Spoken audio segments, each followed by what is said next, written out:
Yo, welcome back. If you're new to the channel, be sure to subscribe so you can catch these spills every week. And don't forget to hit that bell up top so you can squat up in the comments for the first hour.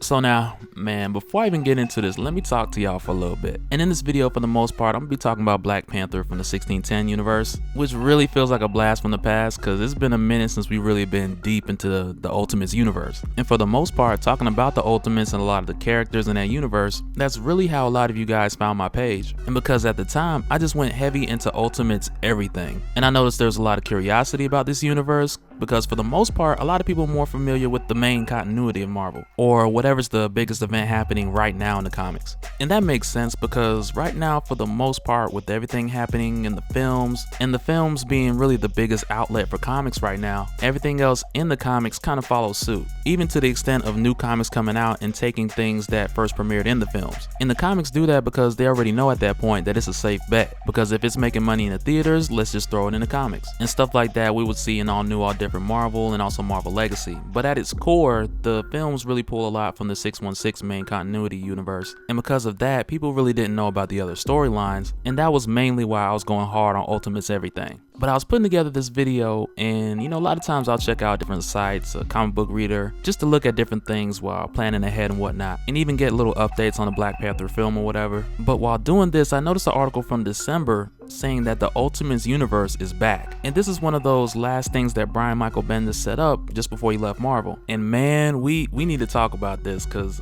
you know, what I'm gonna do is just do a video on that in its own, really, so I don't pull away from this one, because there's a lot of people that died from the Ultimates universe even after crossing over new story arcs in the 616 that have apparently returned as well. And really, most of the people from the 1610 universe did die with the destruction of that universe. But in your newer run of Ultimates comics, where your Ultimates from the 1610 meet the Ultimates of the 616, you have events where characters like Captain America from 1610 were killed off. And I want to say that this took place around like August of 2017, but I really feel like when they did this, it was a way to eliminate a Captain America, or one of the Captain Americas, with Secret Empire just around the corner. And I'm really curious to see how they handle putting all this back together, because this was the same issue where Blue Marvel knocked out the Hulk from the 1610 universe. And what I don't want is for them to erase that from ever happening. And I say that because I feel like this is a big opportunity to build off the history of these two universes, the characters that do know each other, and not just that, but the survivors of that universe who made it over and will be reunited from people over there that died. Like James Hudson, for example, the son of Wolverine. Like, they really need to set up a rematch between him and Sabretooth from the 1610. Because I'm curious to see, with what he's learned up to this point, how he would hold up in that matchup. But I'll do another video solely talking about the 1610 and return of the 1610, and we'll get into all that good stuff there. But for this one, getting more into Black Panther from the 1610 universe, he's quite different from the T'Challa that we're used to. Like, for starters, he's younger and he's not as well trained, because in the 1610 universe, his older brother M'Baku, who in the 616 is actually Man-Ape, but his older brother M'Baku was the rightful heir to the throne. But T'Challa wanted to go around him by undergoing the Panther trial so he would have the rite of passage before his brother. And in the 1610, the way that trial was carried out was by actually hunting a Black Panther. But M'Baku had trained for this, and his way of preparing was like he had to fight like numbers of people as a way of conditioning for the fight that he would take on with one single Panther. But T'Challa, on the other hand, he never had this conditioning, and he had been trained to fight and hunt, but nowhere near the extent of what would be needed to take on the Panther trial, because those trials were harsh. And that's really just one of the things about the 1610 universe, because for the most part, things were more grounded and more brutal. And in this universe, where whoever would take on this trial would actually fight this Panther, it was being done off of brute strength and skill. Very much like your Zack Snyder 300, where the young boy would have to hunt down, I think it was a wolf. But here you're given no weapons and you gotta do it with your bare hands. But for T'Challa, because he wasn't conditioned for this, he was severely injured within an inch of his life. And it was bad. Like, the Panther ripped his throat out and everything. It was crazy.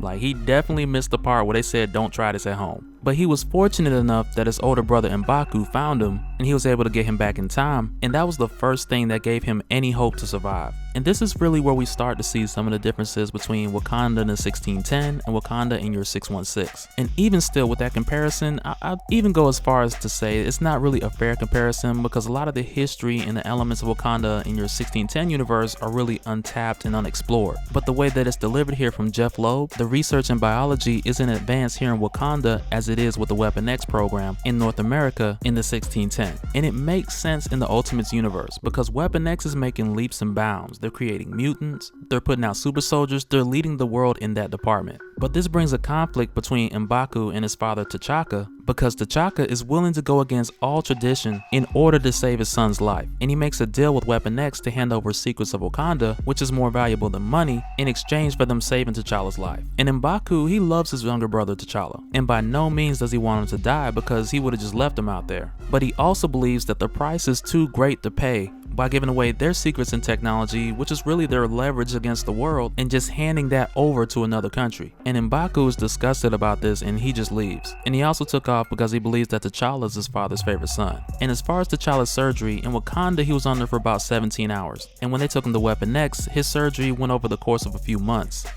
But what they ended up doing was giving him a healing factor and adamantium claws. And this was really a product to the development and studies they had with Wolverine prior to, because he was the first mutant created in the Ultimates universe. And T'Challa essentially became a product of that, and they turned him into a mutant as well. But even with the advancements that they had made, they still couldn't restore his voice. And that's the main reason why, if you guys remember in the older Ultimate stories we talked about, Black Panther, that's why he couldn't talk. But with him now being a mutant, he has a number of other abilities that he didn't have before, like enhanced strength, not ridiculous strength, but stronger than before. He also has enhanced speed and reflexes, night vision, and he can also see over, quote, unimaginable distances, end quote. And now as far as the adamantium he was given by Weapon X, we really don't know if it covers all of his bones or just his claws. And I say that mainly because we're not given a yes or no either way. And I assume that's one of those things that's going to be further explained when this character returns. And Jeff Loeb left room for them really to take either route with it, because when they're examining his x-rays, they're looking at a number of different bones in his hands and feet. But my guess is at the time that they didn't, as a way to make him lighter and faster. But at the same time, I wouldn't be mad if they went back and said that they did. But not too long after this procedure was complete, Weapon X was soon nationalized by S.H.I.E.L.D. And in this process, S.H.I.E.L.D. took ownership of everything that Weapon X had, including T'Challa. And when Nick Fury delivered this news to T'Chaka, he was furious. Because not only did he do all this so he wouldn't lose his son, but he ended up losing two sons in the process. One to the US government, and the other one just leaving because of him making this decision in the first place. And it also didn't help that after the fact that he was put back together and fixed up, he was also given the code name Black Panther. And so now with Nick Fury doing this, I wouldn't just go to say that he's like all the way evil and all that. Because when S.H.I.E.L.D. was in the process of taking the Weapon X program by force, Nick Fury had the opportunity to kill T'Challa, but he didn't. And at the time, seeing T'Challa there just laying down and still recovering, it actually had him teared up because it reminded him of when he was put through the process himself. And it's in that moment where he decided to keep him alive with the intentions of having him join the Ultimates. And that's just one of the kind of things that you just get with any Nick Fury that you're dealing with. Because when it's all said and done, he's gonna do what he believes is right to save the country or even the world. And so from there, he paired up Black Panther with Captain America so that Black Panther can get more training. And initially, that whole process was kind of strange to Captain America because all of a sudden this guy comes out the blue, you want him to put him on the Ultimates team, and there's not much of a backstory or explanation behind that. And even though Cap knows that Nick Fury does have a history of making these kind of calls and not really explaining why, in this case he's a bit more skeptical because he has to work close with this guy and he's not even talking. And that just makes sense because if you're gonna work with somebody and you're gonna trust this person with your life pretty much for watching your back, you really need to establish some type of communication with this person so you know exactly who you're dealing with. And eventually over time he would get to know T'Challa better, but up until that point all he really had to go off of was T'Challa's work ethic, his willingness to learn, because once again he couldn't speak, so it wasn't like they can have these conversations on a regular. And initially Weapon X did have in mind for him to learn sign language as a form of communication, but not too long after Fury came and shut it down, so T'Challa never really learned those communication skills. And on top of that, mainly because Fury's priority was to get T'Challa to join the Ultimates team, his training took priority over communications. And so with the Ultimates, bringing in Black Panther wasn't just like the case of Captain America saying, okay, well this is a new member of the team, because Tony Stark had placed Janet Van Dyne in that position. And it's funny because when Captain America asked Nick Fury, well how am I supposed to just go over there and her trust me about this stranger? And Fury was just like, you're Captain America, everybody trusts you. And it worked really, because from there she agreed to it and he was on the team. But for a while Black Panther would stay close with Captain America, and they would take down smaller villains like Thunderball, who was essentially just really strong. Nothing too crazy, really just to further his training and get his feet wet. But with Cap doing this for T'Challa, it gave him more of the experience that he needed, and it also allowed for the two of them to spend more time together. And it came to a point where Captain America was even more and more impressed by the performance that T'Challa would put out. And even though T'Challa wouldn't necessarily communicate any words, his actions to some extent would speak for him. And it was from here that Cap was really noticing T'Challa's improvement. He was using his strength and his speed more efficiently, and as a result, he was just way more effective in the field. And that opened up Cap to him a little bit more, but even still, he wanted to know who this guy was. And because of that, he asked him to take off his mask and at least just show him his face. And T'Challa agreed. He showed him his face, but for Captain America, it was his first time seeing T'Challa's scars. And the crazy thing is, after this happened, he went back to talk to Fury about it, because his first assumption that it was Wolverine's work, but Fury completely lied about it. And he told Cap that, oh, this kid is from some small country in Africa called Wakanda, he became a mutant around puberty or something like that, and his dad didn't want him, so we took him in. Really just trying to sell Cap the notion that they were doing the right thing. But even with that, Captain America asked Fury, like, what about the scars? Where'd those come from?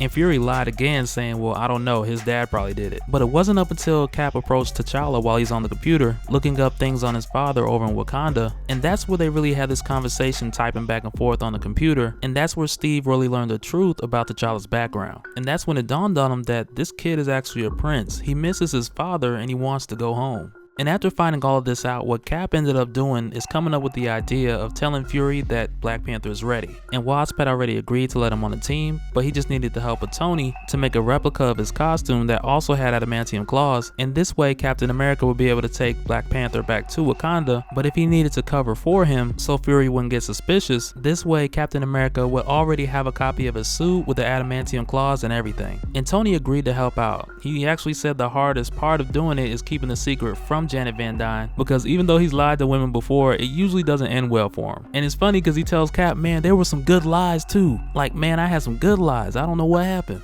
But either way, this at least creates a window for Captain America to get Black Panther back home in Wakanda. And he took one of the stealth choppers and dropped him off. And from there, T'Challa was able to return back home to his father, which kind of gave it a happy ending. And he did eventually return to the Ultimates to help out Captain America. And I did a video on that one a while back. I'll dig it up and put a link here for you guys. But it's pretty dope when he did, because he ended up saving Captain America's life in the process. And Cap did continue for a while keeping up the masquerade as Black Panther, but eventually it did come to a point where his suit was torn to shreds and his true identity was revealed. And it's funny because Janet Van Dyne was the first one like, okay, wait a minute. Why are you wearing the Black Panther costume? Where is Black Panther? Is there even a Black Panther? She was totally left out the loop that whole time. But that'll do it for this one, guys. We definitely have a lot to talk about as far as Ultimates, so definitely expect us to dive back into that pretty soon. But if you enjoyed the video or learned something new, smash that like button. And if you're new to the channel, be sure to subscribe so you can catch the spills every week. I got links up if you want to check out more Ultimates or Black Panther videos, and we'll do it again on the next one. Alright, later.